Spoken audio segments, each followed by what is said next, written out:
Bismillahirrahmanirrahim. Alhamdulillahilladzi yutahhiru nafsaka min kulli rijsim fi hadzal masa. Walahul hamdu ala taufiqi li qiraati hadzal lail. Asyhadu an la ilaha illallah wa asyhadu anna Muhammadan abduhu wa rasuluh. Allahumma salli wa sallim wa barik alaihi wa ala alihi wa ashabihi ajmain, amma ba'd. Sering kali kita mendengarkan tentang masalah diperintahkannya kita membaca basmalah sebelum melakukan sesuatu hal. Cuman banyak sekali yang hanya mengerti tentang bacaan dan tidak mengerti maksud di dalam bacaan. Bapak Ibu, sudah menjadi kebiasaan kita sebagai golongan golongan orang-orang umum, ketika membaca basmalah kita itu cuman mengenal namanya saja,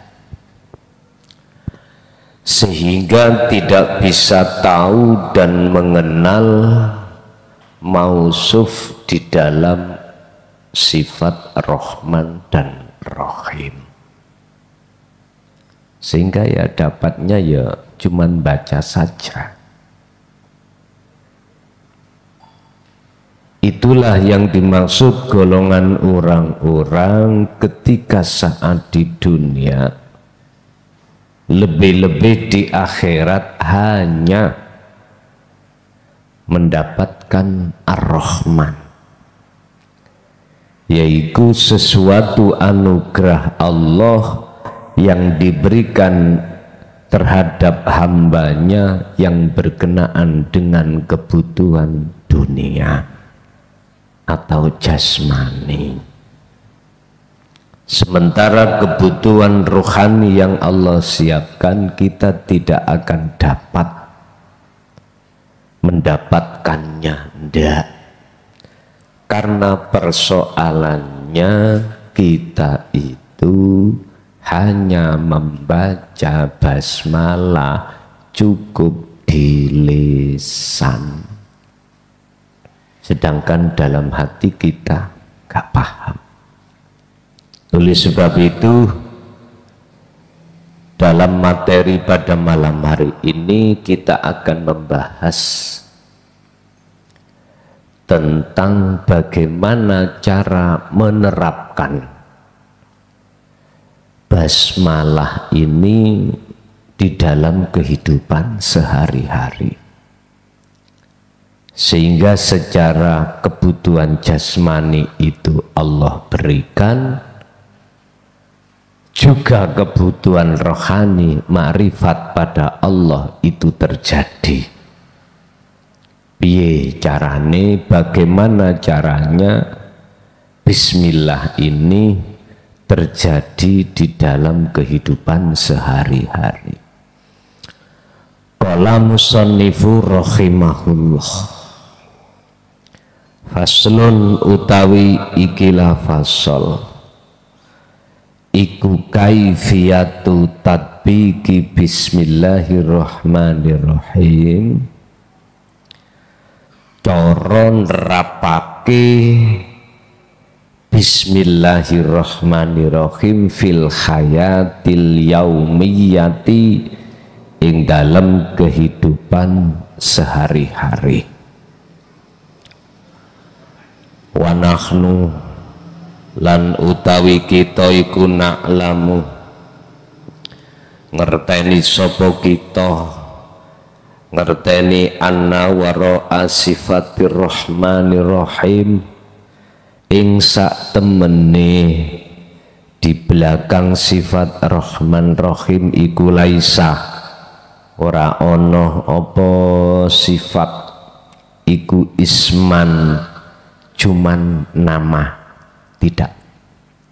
Kita tahu bahwasanya di balik sifat Rahman Rahim itu tidak hanya nama. Bacanya kan Bismillah, langat ya, dengan menyebut nama Allah. Sifatnya Ar-Rahman Ar-Rahim. Jadi di situ tidak hanya tertera nama. Kalau Anda mengenalnya nama, sampai kapanpun dan zaman kapanpun Anda cuma mendapatkan Rahman. Artinya sepanjang kau hidup di dunia, kau tidak akan bisa bertemu Allah. Mausuf di dalam sifat, artinya wujud yang memiliki sifat tersebut. Nggak bisa, karena alamnya sudah beda. Alam Rahman itu alam dunia, Ar-Rahim alam akhirat. Alam dunia ini dipenuhi oleh sifat basariyah, sementara alam akhirat dipenuhi sifat basirah. Bagaimana mungkin kita akan bisa masuk ke alam akhirat sementara kita masih suka berada di alam dunia? Nggak bisa, Pak. Syarat kita bisa masuk ke alam akhirat, wajib tarkul hayatid dunya, tinggalkan alam dunia.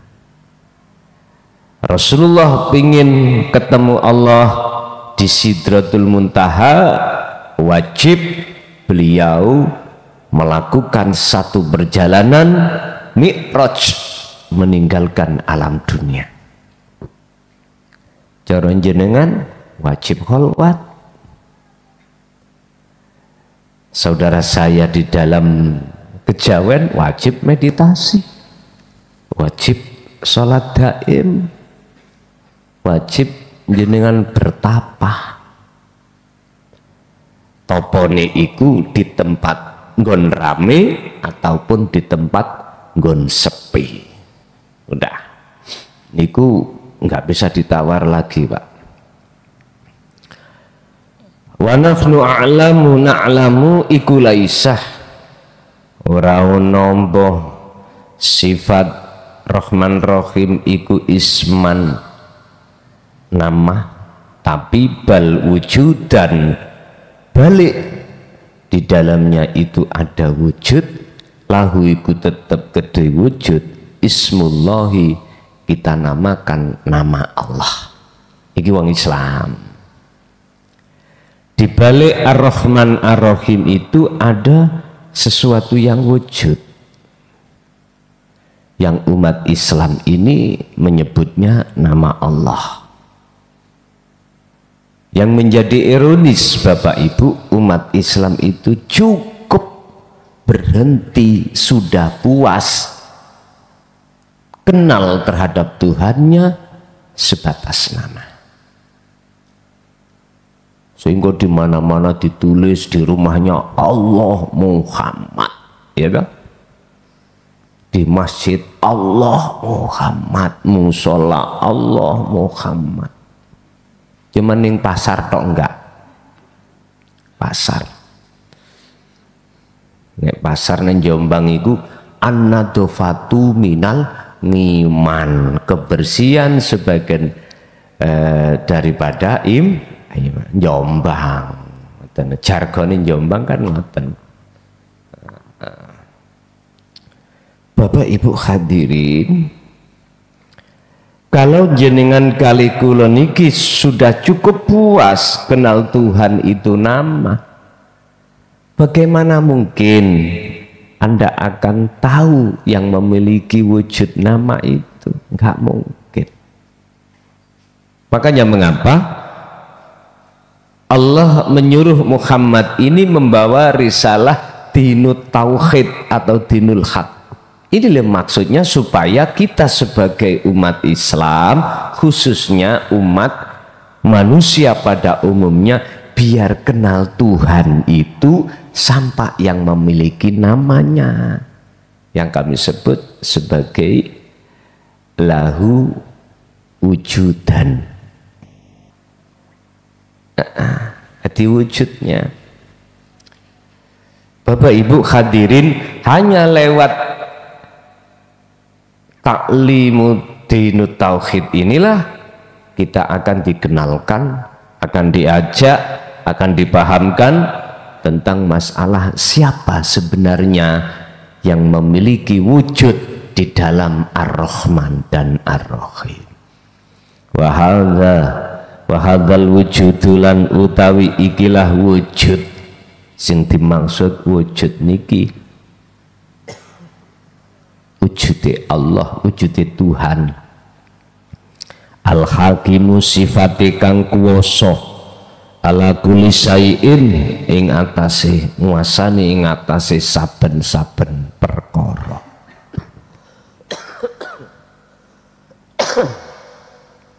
Yang dimaksud wujud di sini adalah sesuatu yang menguasai di dalam segala hal makhluk apapun. Qala dawuh sapa Allahu Gusti Allah fi suratil Baqarah yang dalam surat Baqarah al-ayatah ayat 115 surat Al-Baqarah. Walillahil masyriqu wal maghrib, walillahi laniku tetap kedua Allah. Maksudnya wujud, bukan isim nama. Walillahi laniku tetap kedua wujud sejatine Allah. Al-masyriqu utawi dat kang nguasai makhluk alam etan, berarti jagat wetan, jagat timur. Wal maghrib lan dat kang nguasai jagat kulon. Fa ainama utawi ing dalem dine panggonan tuwallu madhep sapa sira kabeh ya fasamma mongko iku wajhullahi ning ngarep panjenengan. Dialah zat wujud Allah itu yang menguasai segala makhluk, baik makhluk yang ada di jagat timur maupun jagat barat. Kok utara enggak, selatan enggak? Mengapa harus timur? Mengapa harus barat? Ngeten Pak maksudnya. Berkenaan dengan tulu usamsi wa ghurubuhu, iku munculnya srengenge itu dari timur, terus surupnya tenggelamnya di barat. Bukan berarti arah utara dan arah selatan itu enggak kecakup, enggak ikut-ikut, atas bawah ya ikut. Bahasane Quran kan ngono. Cukup memakai bahasa minal masyriqi wal maghrib, berarti seluruhnya sudah kecakup. Berarti makhluk apapun, baik yang bermateri atau tidak bermateri, baik yang bernyawa ataupun tidak bernyawa, itu dalam penguasaan sesuatu yang wujud tadi. yang kami sebut wujud. Oke lah Pak, mudah kita sebut hidup. Jadi nggak bisa lepas dari hidup itu sendiri.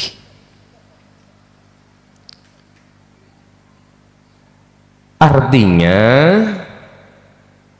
iman kita kalau belum sampai pada pengajaran pengesaan Allah, kita akan melibatkan selain wujudnya Allah dalam hal penguasaannya.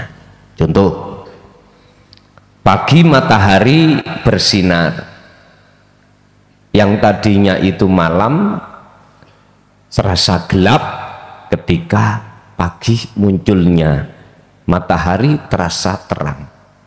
Iman sampean, iman kita jatuhnya terangnya karena matahari. Nggak bisa hati ini memandang hidup, nggak bisa. Karena jatuhnya iman kita masih belontang-belontang, Pak. Belum bisa mengesahkan Allah. Sehingga apa yang di mulut kita ucapkan matahari sama dengan apa iman di dalam hati adalah matahari seongkok makhluk. Bapak Ibu, namanya terang, padang, ini makhluk. Yang berkuasa di dalam terang dan padang itu hidup. Yang namanya cahaya itu makhluk. Perkara di dalam cahaya itu cuman hidup. Perkara di matahari ini makhluk. Dan perkara yang di dalam dan di luar matahari itulah wujud hidup. Dan itu sangat nyata Bapak Ibu. Dan itu tidak ada yang bisa menghijabi. Atas nyata kewujudannya nggak bisa. Oleh karena kita itu sebagai manusia masih merasa ada. Inilah persoalan yang rumit yang menjadikan hati kita tertutupi oleh adanya kita sendiri. Padahal adanya kita bukan adanya kita makhluk, tapi adanya kita adalah adanya kita Allah. Ya sekali-kali dikai tantangan sing rada antep dedek. Bapak Ibu hadirin rahimakumullah, dimanapun kau mengarah, fa aina ma tuwallu fa thamma wajhullah. Di depanmu itu ada wajah Allah. Bagaimana mungkin kau katakan Allah gaib?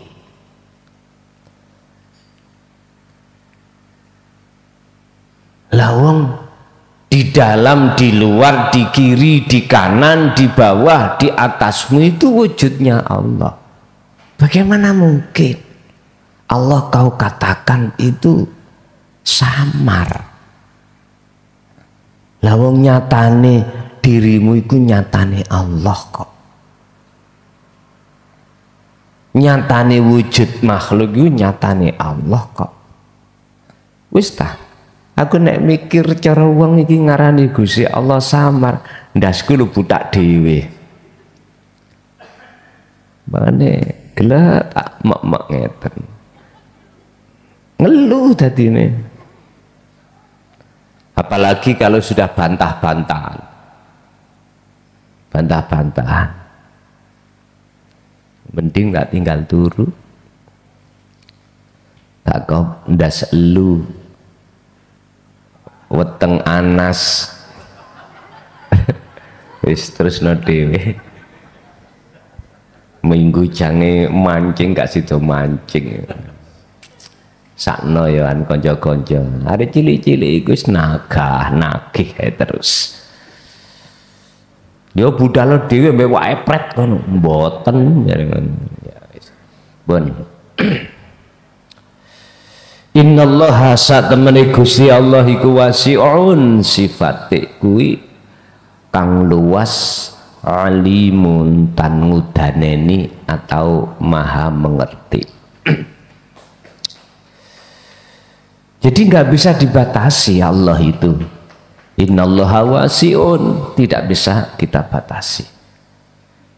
Dibatasi dengan apa? Lah perkara selain Allah itu nggak ada kok kita bikin batas. Oh raiso. Kaifa la yutasawwaru. Heta, mungkinkah Allah itu bisa kau tutupi dengan sesuatu? Lawang sesuatu di mata Allah iki gak wujud. Ya ora iso lah.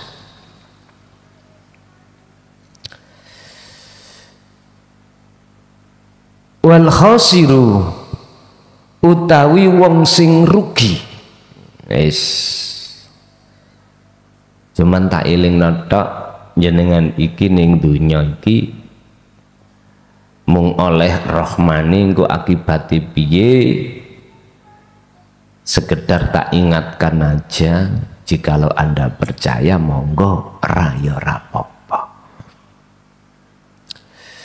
Wal khasiru tawi kang sing diarani wong sing rugi, wa utawi khasir iku alladzi wong la yakhsulu kang ora hasil, artine nihil, lahu kedue khosir illa sifatur rahman, kecuali mung oleh sifat rahman. Di dunia ini bahkan dikatakan di akhirat adalah orang-orang yang saat di dunia itu tidak menghasilkan sesuatu kecuali hanya sifat Rahman. Rahman. Maksud daripada la yakhsulu iku tidak hasil sifat Ar-Rahim. Tidak hasil masuk di dalam alam akhirat saat ning dunya iki.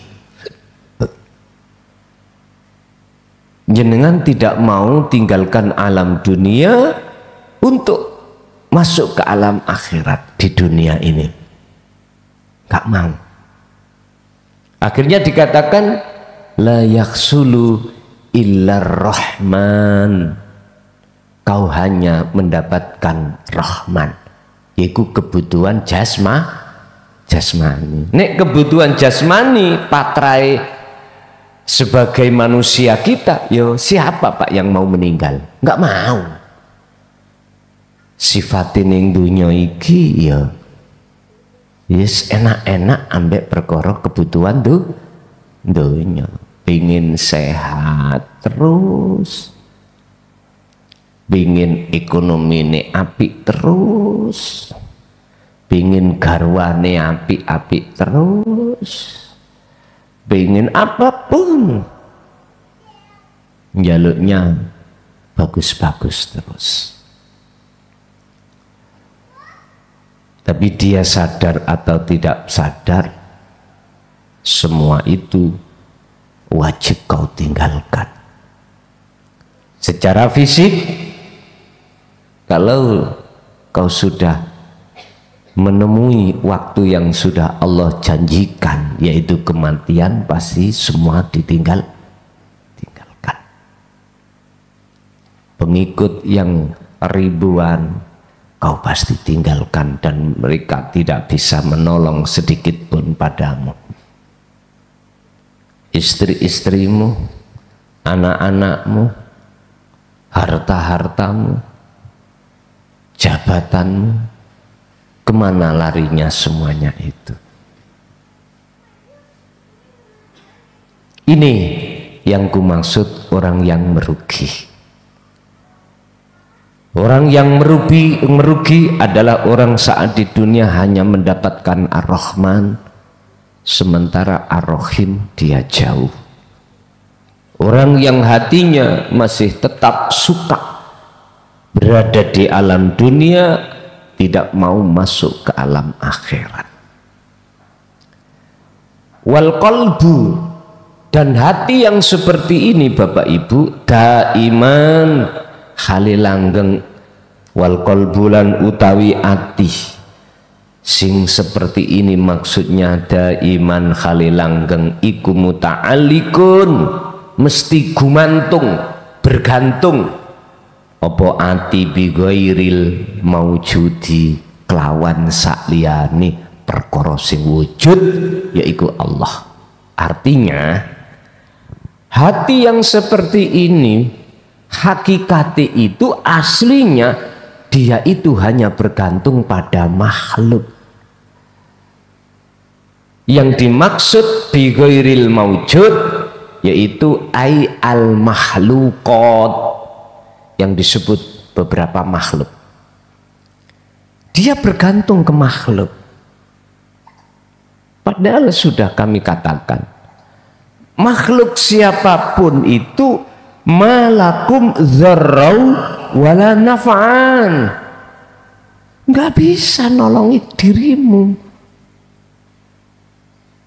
Illallah, yang bisa menolong di situ cuman Allahnya.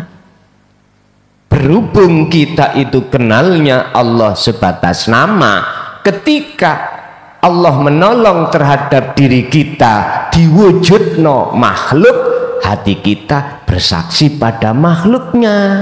Akhirnya iman kita mengatakan makhluk bisa menolong.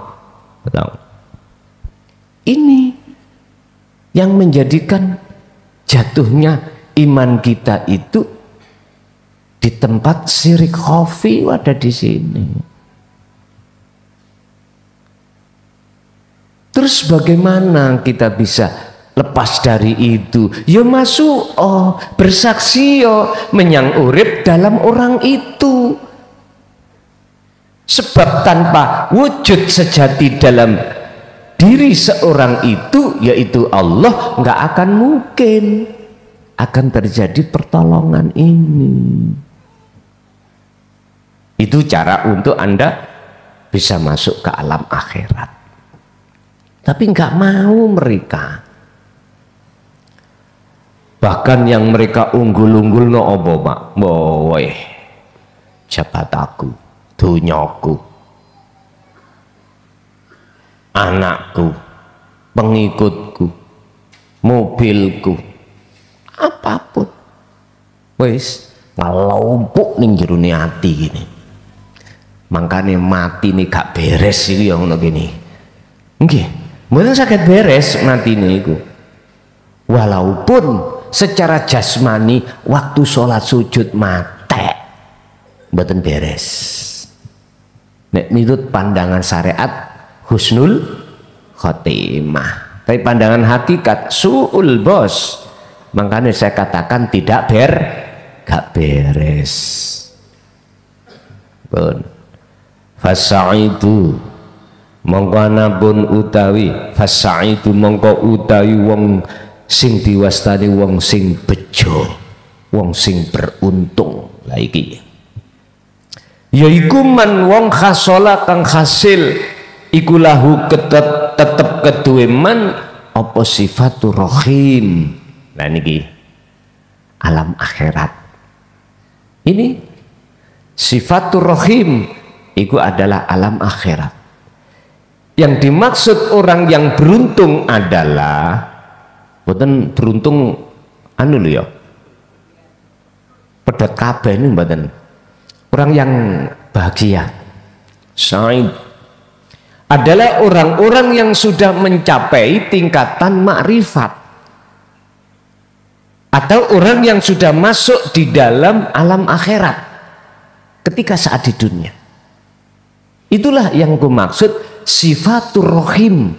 Makanya dalam dunia pondok kalau menerjemahkan Ar-Rahman welas asih Allah ing dalam dunia bloko Ya, iki diwenehke wong sing iman atau wong sing apa ingkar tetap diwenehi.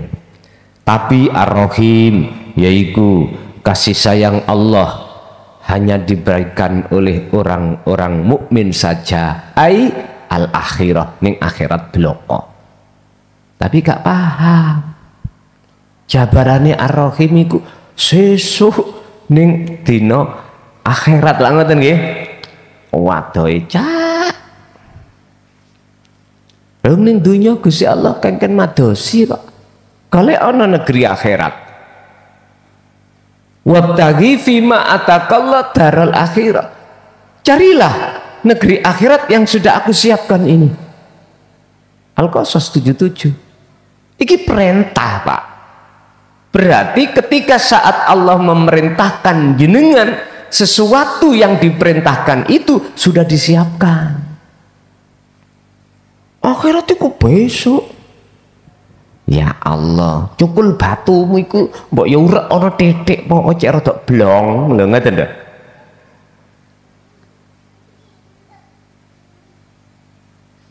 Kita dulu itu pahamane alam akhirat sesuk, Pak. Untuk mencarinya kita itu di dunia harus wa'amilus sholihah, berbuat yang bagus-bagus. Loh, ini loh di luar alam dunia, alam abstrak. Itu urusannya dengan ruhaniyah, bukan jasmaniyah, bos. Lah fahaman kita dulu jasmaniyah. Ya udah, memang takerane kita kelasnya kelas kelas mbek apa kelas TK, kelas am, memang seperti itu. Biar tidak menjadi kelas am, dipahamkanlah tentang ajaran tauhid, biar rohaniahnya nyambung loh. Lah kebanyakan kesusu nyalake pun. Lianna hadis sifata krono sak temene ikilah sifat maksudnya Ar-Rahim niku akhirat. Ya hadis sifat iku allati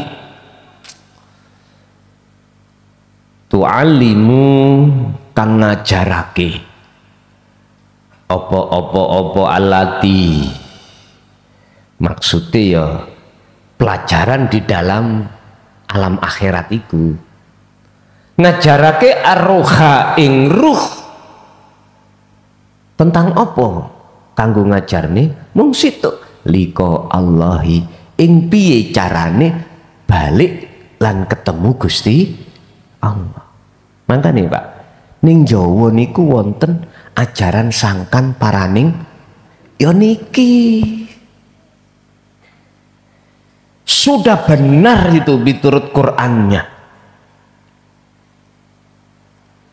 Berhubung kita belum mengenal tentang isi di dalam innalillahi wa inna ilaihi rajiun atau sangkan paraning dumadi, kita kenalnya itu kulitnya saja, mesti kita mengatakan dzalika dolalah, itu ajaran sesat. Kemarin pas hari Kamis kalau nggak salah itu, kitab yang saya bawa adalah kitab kuno. Artinya isinya kitab kuno. Sadurunge Pulo Jawa iku ana, kitab iki wis ana. Di situ tak nukil satu bab mawon tentang miftahul hayati, yaiku kuncine urip. Di situ malah menjelaskan tentang legalitas di mata Allah, tentang ajaran kejawen, bahasanya kejawina, Jawa nih kejawen. Apa? Asal usul ilmu di dalam kitab sing diajarkan para Rama, nyebuti Rama lah ngoten ta. Akhirnya ditiru Rama Yayi. Nah, padahal padha. Iku dari kitab kuno, Pak.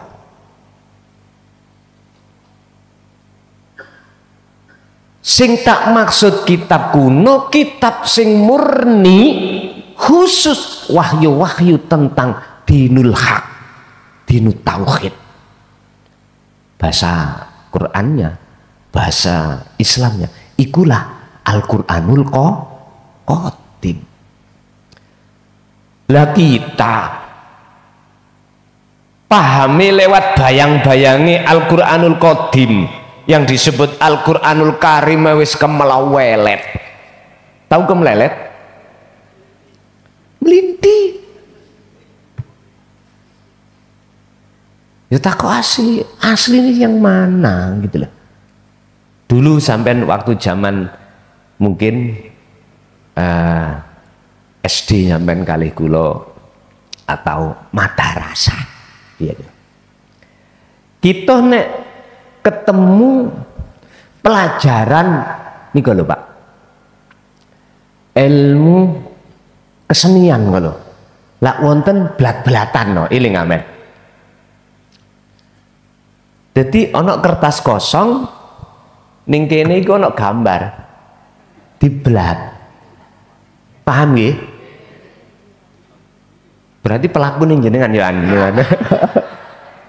Lha memangnya persis, tapi disitulah perbedaan antara asli dan duplikat. Ayo arahnya kemana itu? Makanya jenengan akan mengerti isi aslinya wahyu Allah Maqasidul Aqdam lewat Al-Qur'anul Karim iki ya kudu belajar tauhid baru ngerti. Contoh, Nabi Ibrahim berdoa pada Allah, ya Allah, jadikanlah negaraku ini aman. Maksudnya kan negara Mekah. Iku syariat itu. Tapi asli negara pundi? Ya negara ati sampean iku. Aman saka dene apa? Aman dari apa? Dari pengaruh takfiru hayatat dunia, dari pengaruh ke hawa nafsu lewat kesenangan dunia. Makanya enak pol sampai gini pondok wis tah didono Allah pengaruh anak, pengaruh bojo, pengaruh penggawean, dikongen metenteng terus nang Allah. Wis tah iki kesempatan emas kita itu, Pak. Sebab ayo sampean tarik ke belakang. Apa ngeten jenenge flashback ah. Dulu bagaimana kita selalu disibukkan yang ada kaitannya dengan kerjaan, dengan anak, dengan istri. Udah gak ada hentinya, Pak. Susah untuk hati itu meletakkan zikir, susah. Sekarang kita terima kasihlah pada Allah, di mana kita diberikan Allah kesempatan waktu di mana sebaik-baiknya sebagai waktu emas kalau dibandingkan mereka-mereka di luar masih penuh dengan ya Allah bingung karepe dhewe. Entah Allah memberikan kesempatan kita berapa bulan, berapa tahun, ya sudah manut Allah. Yang jelas janganlah dianggap kesempatan yang Allah berikan terhadap kita pada saat ini sebagai sesuatu yang guyon janan. Kecewalah kita nanti. Getun Pak awak dewi nanti kalau kita sudah tidak dikasih kesempatan seperti ini, nanti kita akan menghadapi kondisi yang dimana kondisi itu akan mempengaruhi besar terhadap hati kita. Bon. Li'anna hadhihi sifata hiya allati ta'allimur ruha liqa Allah. Jadi hanya di dalam Al-Qur'anul Qadim lah, hanya di dalam kitab kuno lah yang akan mengajarkan tentang bagaimana caranya ruh iku bisa liqa Allah, bertemu Allah kembali setelah berpuluh tahun lama kita tinggalkan Allah.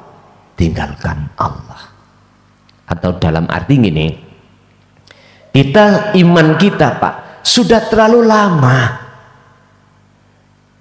menyekutukan Allah itu dengan sesuatu yang lain, sudah terlalu lama. Makanya banyak di dalam Al-Quran itu Allah sering mengingatkan terhadap kita, fafirru ilallah wa anibu ila rabbikum ya ayyatuhan nafsul mutmainnah. Perintah untuk lekas kembali, Pak, untuk lekas kembali. Tapi seruan Allah yang seperti itu yang langsung Allah sampaikan, kita sebagai manusia menganggapnya sesuatu yang bersiul. Tahu bersiul? Udah. Orang yang tertutup hatinya menganggap itu sesuatu yang tidak punya arti. Bahkan Rasulullah dikatakan sebagai tukang sihir. Deloken tambah suwi santri baru tambah wakeh sebab kena sikire klasot. Cuk ini. Dan terus piye?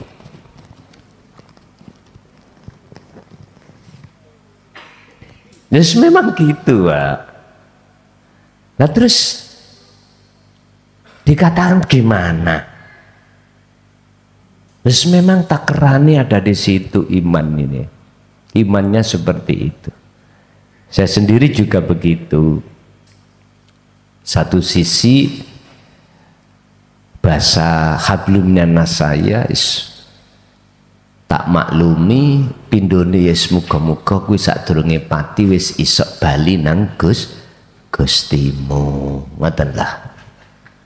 Dadi wong Jawa iku dhisik yang mengikuti aliran kejawen sing jargonnya itu adalah sangkan paraning dumadi. Ternyata kebenarannya di situ. Ini urusan rohaniah, lah kita yang asalnya dididik lewat pendidikan syar'i sudah mengenal tentang Al-Quran Al-Qadim, selaraskan. Wis, kari penake tak maten. Lah panjenengan sing wis kadung apa ya? Sudah kadung mendarah mendaging di dalam kitab kuno, ya sudah, jalanlah di dalam kitab kuno itu.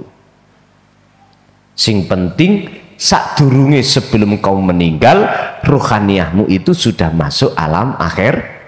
Iku wong Jawa ngarani alam kelanggengan. Baca baru memberikan sistem yang modern lagi. Apa? Wasilun itu udah. Kau dididik syariatnya mulai kecil, hakikatnya udah selaraskanlah. Udah. Lanjut. Sejak sumete sik rek.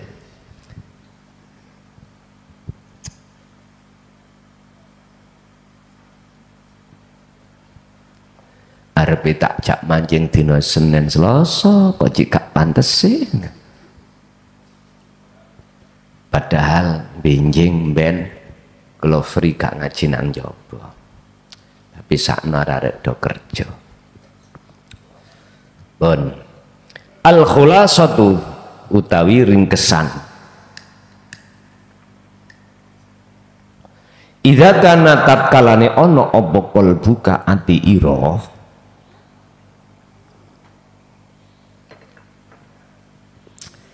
inda qiraatil basmalati ing dalem tatkalane maca bismillah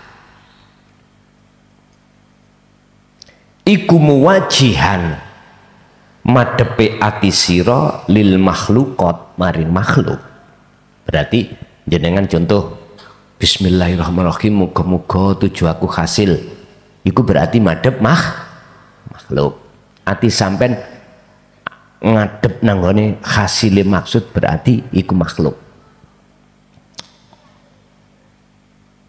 Falaki mata lahu, falaki mata mongko ora ono nilai-nilahu ketuwe kolbun indallahi ing ngersane Gusti Allah, berarti ing di mata Allah tak ternilai. Cara biji nul ora ono. Contoh sholat bismillahirrahmanirrahim usolli fadol ngisai lan sak pituruti lillahi ta'ala, tapi ati sampean madhep kewajiban, ati sampean madhep pahala, ati sampean madhep surga, ati sampean biar dijauhkan dari neraka. Ini makhluk. Sholat yang seperti ini Bapak Ibu, ini sholat yang dihembuskan dalam hati nafsu kita, berarti tak ternilai di mata Allah miturut pandangan kacamata hakikat. Kalau kacamata syariat kita hanya bicara gini, jikalau syarat sahnya sholat, rukun sahnya sholat itu tercukupi, insya Allah diterima. Loh, bahasanya gak jelas. Ayo ojo muring-muring teman. Insya Allah itu berarti menunjukkan bahasa yang tidak jelas bagi kita, bukan bagi Allah. Insya Allah muno ngersakake sapa Allah, nek diterima nek ora ya ora. Jari Gusti Allah, raimu tak terima tekon ndi, lah kuwi mungkuri aku kok. Ya Gusti Allah ngoten. Ya bunayya la tusrik billahi syai inna syirka la dzulmun adzim. Jelas toh? Syirik apapun, luwih-luwih syirik khafi gak iso diterima. Mungkin kita buka Ihya, di situ ada kisah pernyataan bahwasanya Imam Ghazali dapat rahmat itu bukan sholat karena sholatnya, zakat, puasa, hajinya mung gara-gara mengejarkan, membiarkan si lalat minum mangsi di baknya. Perkara sepele ta?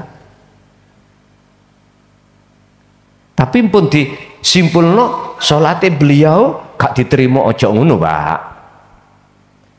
Barometer itu madhep nang sapa lho, ngoten lho. Udah, sekarang Imam Ghazali kan tergolong mungguh umat manusia orang bagus, ya toh? Oke, kita ambil 21. Wanita nakal. Ya. Berapa hari, berapa tahun, berapa bulan dia kerjanya itu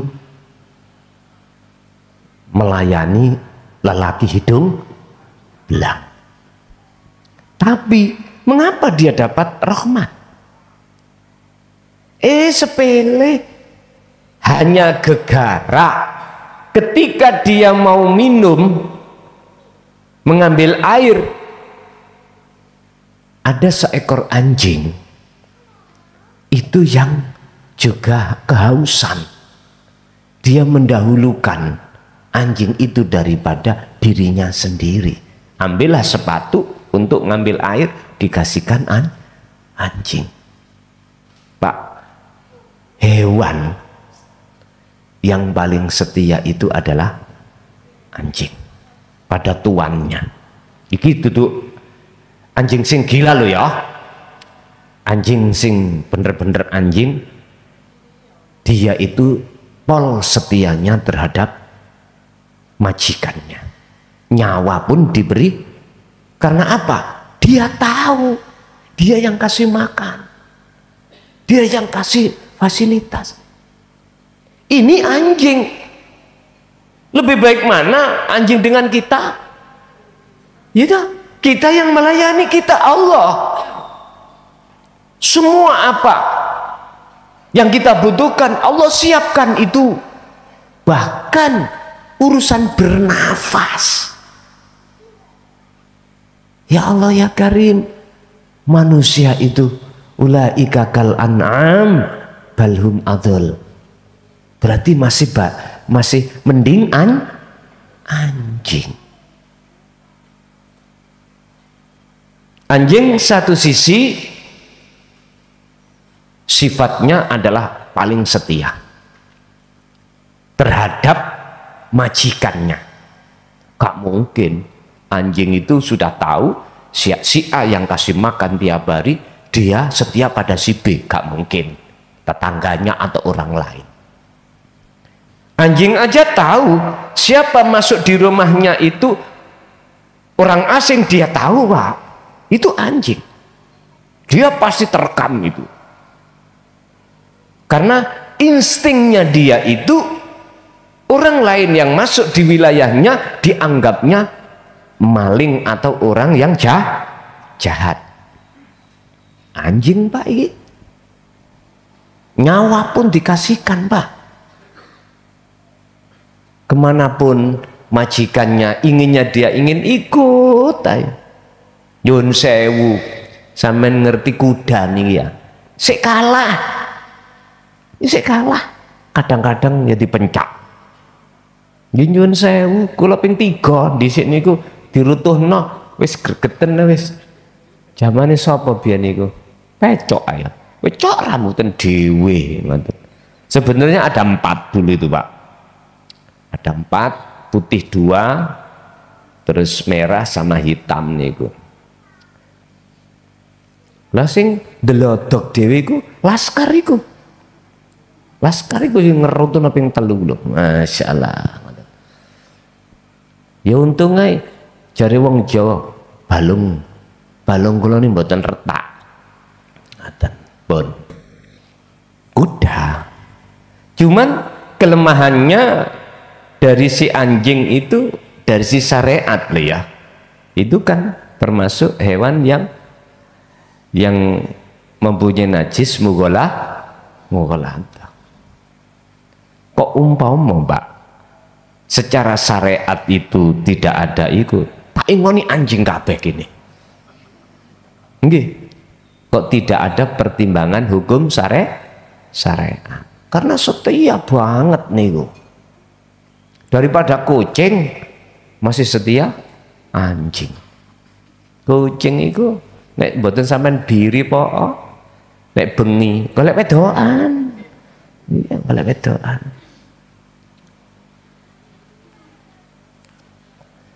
Pun kok iso tutuk anjing barang nyapa. Jadi tak ternilai ibadah amaliyah apapun yang terjadi pada kita sejak kecil sampai meninggal kita, selama kita tidak masuk ke alam akhirat. Berarti kita membaca basmalah hanya di lisan saja, di hati nggak bisa. Wa idza tanah lantat kalane ono apa qalbu kanti iroh iku mutawajjihan madhep ilal maujudi maring perkara sing wujud. Inilah Pak yang ku maksud masuk di alam akhirat niki, berarti ketemu Gusti Allah. Fahuwa mongko utawi ati yang seperti ini iki qayyimun indallah, iku qayyimun ternilai indallahi ing ngersane Allah apa a'maluhu, piro-piro amaliyai si wong mang. Artinya sekecil amaliyah apapun, manakala hatimu menghadap kepada sang wujud, itu pasti ternilai sebagai amalan solihan makbulan. Itulah amal yang diterima. Sampai ahli tasawuf itu mengeluarkan satu kalimat ngeten, tafakkur sesaat iku luwih bagus katimbang 70.000 tahun kau sholat. Coba ngenen. Sing dimaksud tafakur di sini adalah ketemune dirimu terhadap diri sejatimu.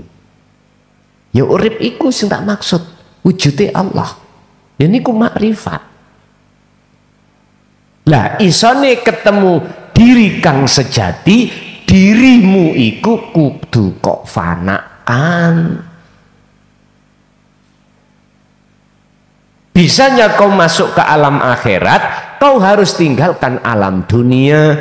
Bisanya kau meninggalkan alam dunia, wa dzakarallaha katsiron. Kan ayat ini, liman kana yarjullaha. Inilah teladani Rasul, dalam hati ada keinginan besar untuk bertemu Allah. Wal yaumal akhirah, ing dalem apa ning jero alam akhirat ini kau akan bisa masuk dengan catatan wa dzakarallaha katsiran. Artinya kau bisa meninggalkan alam dunia hanya dengan zikir.